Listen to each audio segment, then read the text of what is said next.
Assalamu alaikum. My name is Tanjit Hossain Oni. My ID is N213004. I am from English Department, English Language and Literature, International Islamic University, Chittagong, IUC. And now I will describe about the Battle of Yamama. In the history of Islam, the Battle of Yamama is a significant historical event which takes place against the forces of Musailamatul Kazzab, who falsely claimed to be a prophet. During the lifetime of Prophet Muhammad sallallahu alaihi wasallam, peace be upon him, Musailama referred himself a prophet.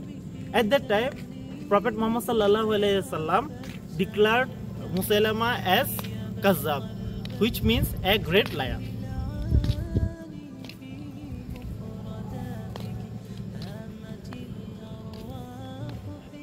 The Battle of Yamama.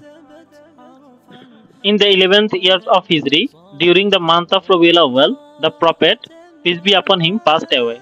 After his death, several Arab tribes rebelled against the state of Medina. Some even claimed prophethood for themselves.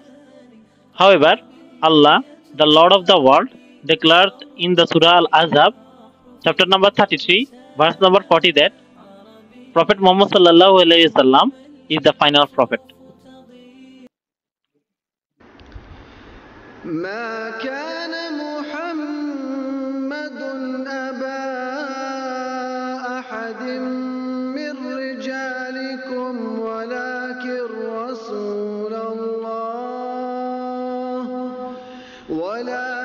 رسول الله وخاتم النبيين.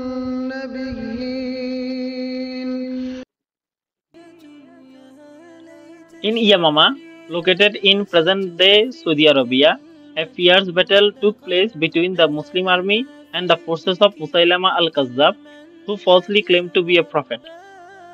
This battle was a part of the Ridda Wars. Musailama al-Kazzab gathered around 40,000 apostates and rebels to form a massive army. In contrast, the Muslim army had only 13,000 fighters. A fierce conflict ensued between the two sides.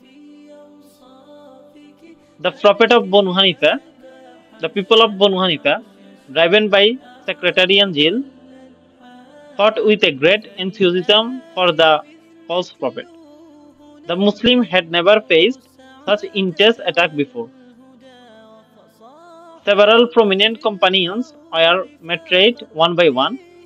The situation on the battlefield became extremely critical.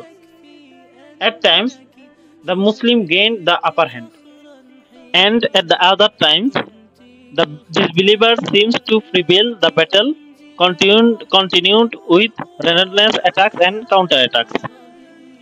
As Musailama al-Kazzab tried to escape from the Muslim army, Wahshi ibn Harb saw him from a distance. He threw his spear at the Musailama al-Kazzab and killed him. This marked the end of the false prophet Musailama al-Kazzab. If we look at losses as outcome, we have seen that in this battle, 21,000 rebels and apostates were killed, while the Muslim army lost around 1,200 martyrs. Among them were about 70 Hafiz, the memorizer of the Holy Quran, died. Their death deeply worried Hazrat Umar radiallahu ta'ala anhu, who requested Hazrat Abu Bakr radiallahu ta'ala anhu to begin compiling the Holy Quran to protect it. If we look the significant figures in the Battle of the Yamama, we have seen that Wahshi ibn Harb, he is the main person who killed Musailama al-Kazzab, and Hazrat Abu Bakr radiallahu ta'ala anhu gathered the army, and Hazrat Umar radiallahu ta'ala anhu played a significant role in the compilation of the Holy Quran due to the death of the Hafiz. So, it's all about my presentation. Assalamu alaikum wa rahmatullah. نتلوه نغترف السعادة والهدى وفصاحة في القول فقد فيه كل بيان أوليس يكفي أنك شرفت فخرا حينما كنت الختام وفيك أنزل محكم القرآن. عربية حسبي بأنك منطقي وبياني، عربية القلب